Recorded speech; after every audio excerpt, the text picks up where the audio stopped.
April 23-24ಕ್ಕೆ ನೀವು ನಂತರನೇ KCET exam ಬರೆದಿದ್ದರೆ ಇವತ್ತು ರಿಸಲ್ಟ್ ಬರ್ತಾ ಇದೆ. ಸೊ ನೀವು ಕೂಡ ಹೀಗೆ ಚೆಕ್ ಮಾಡಿ ಅಂತ ನಿಮ್ಮಲ್ಲಿ ಹೇಳ್ತಾ ಇದ್ದೀನಿ ನಾನು.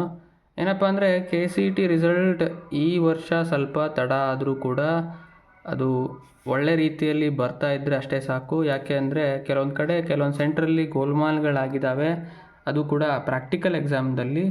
ಸೊ ಅದೇನೇ ಇರಲಿ, ಇವತ್ತು ಬಂದಿರುವಂತಹ ರಿಸಲ್ಟನ್ನು ನಾವೆಲ್ಲ 2 ಗಂಟೆ ಅಥವಾ 12 ಗಂಟೆ ಮೇಲೆ ಅವರು ಬಿಡುಗಡೆ ಮಾಡ್ತಾರೆ. ಬಟ್ ನಮಗೆ ಮೊಬೈಲ್ ಅಥವಾ ಲ್ಯಾಪ್ಟಾಪಲ್ಲಿ ತುಂಬ ಜನ ಒಂದೇ ಸತಿ ನೋಡ್ತಾ ಇದ್ದರೆ ಅದು ಬೇಗ ಬರೋದಿಲ್ಲ. ಸೊ ಸ್ವಲ್ಪ ವೆಯ್ಟ್ ಮಾಡಬೇಕಾಗತ್ತೆ. ಬಟ್ ಇವತ್ತು ನೀವು ರಿಸಲ್ಟನ್ನು ನೋಡೋದಂತೂ ಪಕ್ಕ. ಎಲ್ಲರೂ ಕೂಡ ಇದಕ್ಕೋಸ್ಕರನೇ ಕಾಯ್ತಾ ಇದ್ರಿ ಇಷ್ಟು ದಿವಸ. ಈ ವರ್ಷ ಸ್ವಲ್ಪ ಪ್ರತಿ ವರ್ಷಕ್ಕಿಂತ ಲೇಟ್ ಆದರೂ ಕೂಡ ಅಡ್ಡಿಲ್ಲ. ಈ ಒಂದು ನೀಟ್ ಎಕ್ಸಾಮಿನ ಗೋಲ್ಮಾಲ್ ಆಗಿದ್ದರಿಂದ ಅದಕ್ಕೂ ಇದಕ್ಕೂ ಸರಿಯಾಗುತ್ತೆ. ನೀಟ್ ಎಕ್ಸಾಮ್ ಈ ವರ್ಷ ತುಂಬ ಲೇಟ್ ಆಗುತ್ತೆ.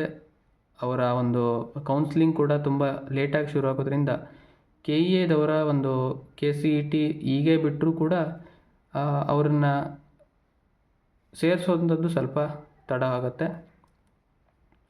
ನೀವಿಲ್ಲಿ ನೋಡ್ಬೋದು, ಲಾಸ್ಟ್ ಲಿಂಕ್ ಇರುವಂಥದ್ದು ತಾತ್ಕಾಲಿಕ ಕೀ ಉತ್ತರಗಳಿಗೆ ಆಕ್ಷೇಪಣೆ ಲಿಂಕ್ ಅಂತ ಹೇಳಿ. ಸೊ ಅದರ ಅರ್ಥ ಇನ್ನೂ ಕೂಡ CET ರಿಸಲ್ಟ್ ಬಗ್ಗೆ ಅವರು ಯಾವುದೇ ಲಿಂಕನ್ನು ಬಿಟ್ಟಿಲ್ಲ. ಬಟ್ ನೀವು 12 ಗಂಟೆ ಮೇಲೆ ಅಥವಾ 2 ಗಂಟೆ ಮೇಲೆ ನೋಡಿದಾಗ, ಯಾಕೆ ಅಂದರೆ ನಾನು 2 ಗಂಟೆ ಯಾಕೆ ಹೇಳ್ತೀನಿ ಅಂದರೆ ಆ ಟೈಮಲ್ಲಿ ನಿಮಗೆ ಸಲೀಸಾಗಿ ಸಿಗುತ್ತೆ. ಈಗ ಸ್ವಲ್ಪ ಟೈಮ್ ಜಾಸ್ತಿ ತಗೊಳ್ಬೋದು.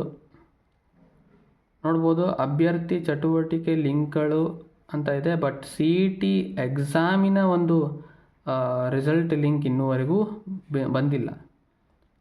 ಸೊ ಇನ್ನೊಂದು ಸ್ವಲ್ಪ ಹೊತ್ತಿಗೆ ಬರ್ಬೋದು. ಎಲ್ಲರೂ ಕಾಯ್ತಾಯಿರಿ.